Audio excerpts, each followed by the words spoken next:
you've seen we've done this a lot in whole class, but to take your article of the week and we're going to use what's called the CSR method.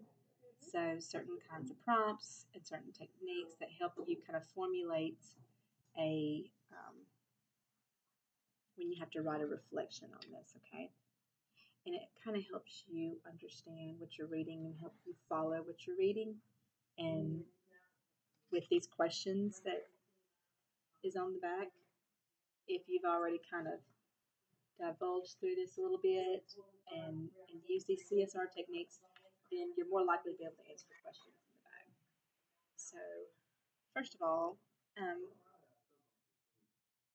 we're going to use the sticky notes. And what I want you to do is I want you to create questions about what you're reading. Okay, and so you can either use your highlighter to highlight certain things that you think is a main point that they probably ask me something about. And then if you want to, if there's a part in here that say you don't understand or you need to know more about, what about that? Because that would kind of help you formulate your thoughts. Hmm. Then you're just going to put it on your sticky note and kind of stick it there once you get done reading that part. And then um, I think you'll be able to answer the questions better. So go ahead and you don't have to read out loud.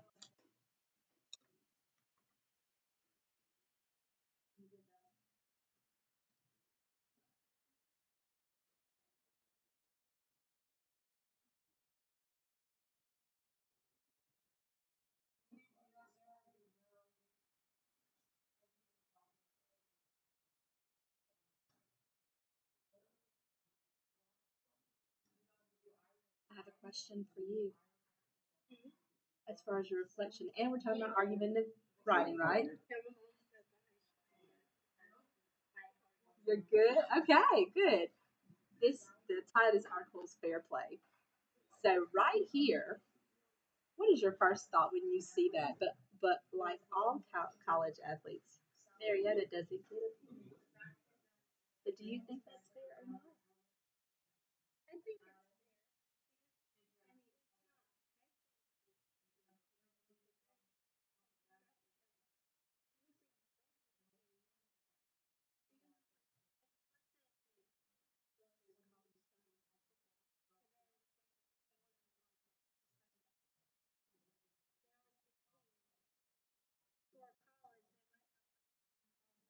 True,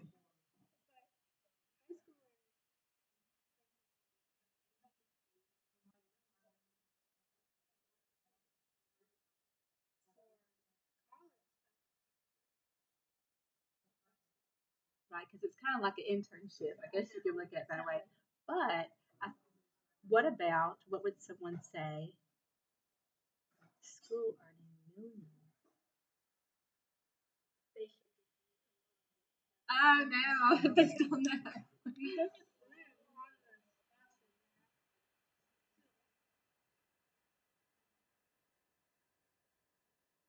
Or a counterclaim to that would be, or a rebuttal would be that maybe the school doesn't need to make so much money off of the kids that don't get anything. It's kind of like I'm in my internship right now. I work for free, right? But I guess you can look at it as an internship, I guess.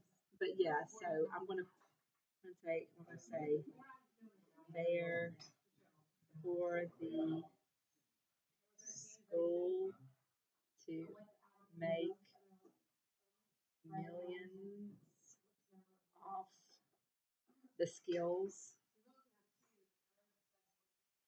of the student.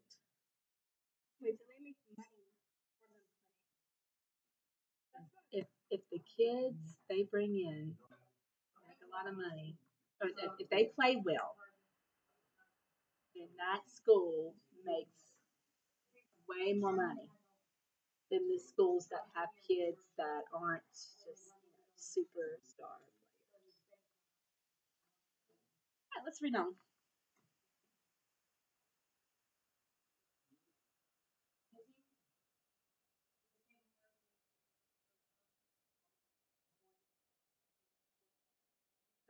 So you have opinion number one.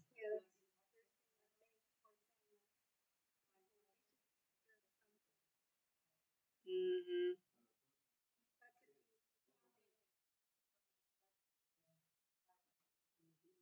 So maybe that's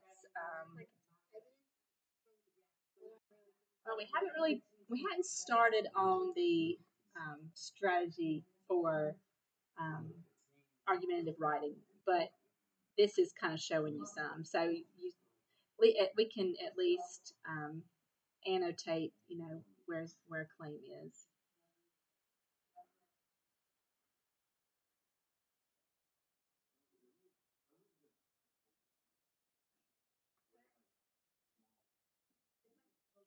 40 hours a week.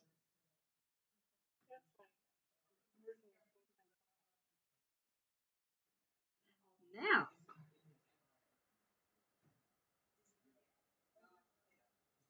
do you think, well, some athletes receive scholarships?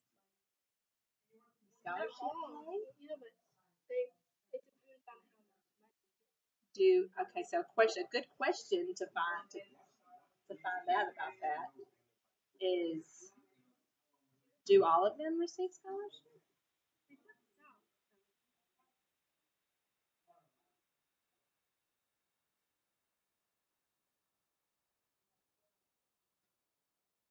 And is it based on ability?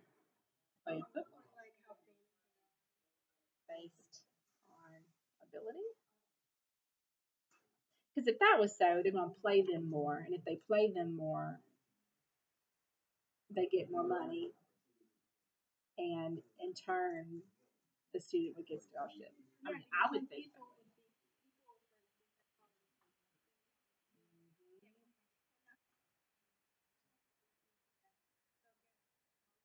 Yeah, they need to, and they need an incentive, huh, to stay at that school, right?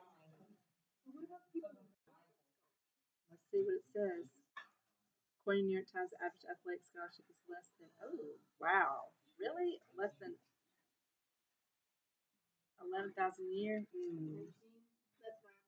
That is. It's really low. What? Okay, that's a good question right there. How much does um, a year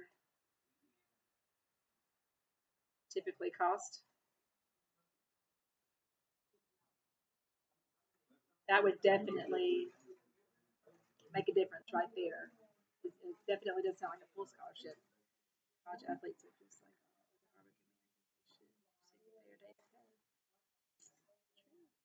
so far. Do you think? Okay, so this is yes and this is no. Okay, so, cool. I like how they did this argumentative writing style. They're already compensated. Tuition, books, tutoring, house, meals, clothing, elite coaching, medical care, travel expenses, and career counseling. No, because yeah, exactly. They're just going to tell you what they. So you're already being able to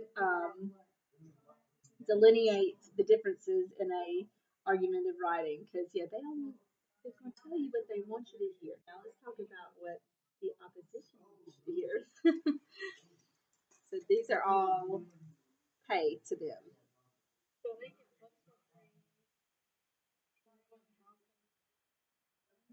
And see, a lot of this, um, I wonder how much of this is claimed.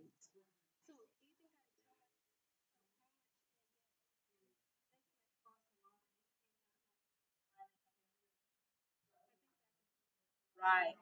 Do you think this kind of? Do you think?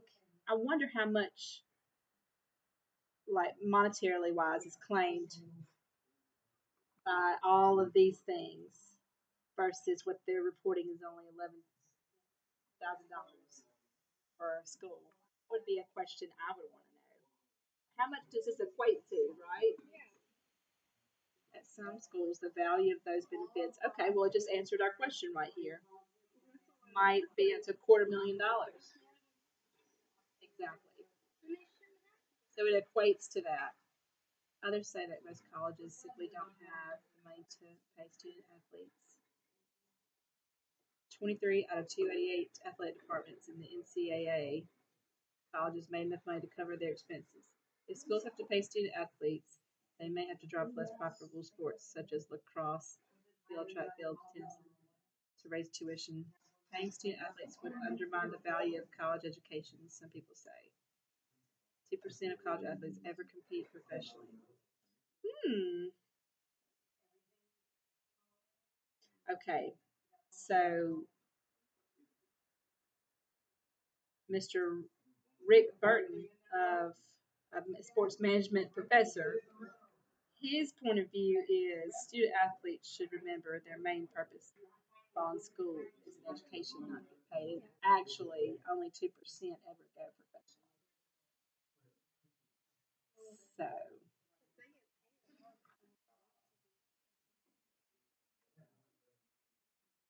interesting. All right, did that help?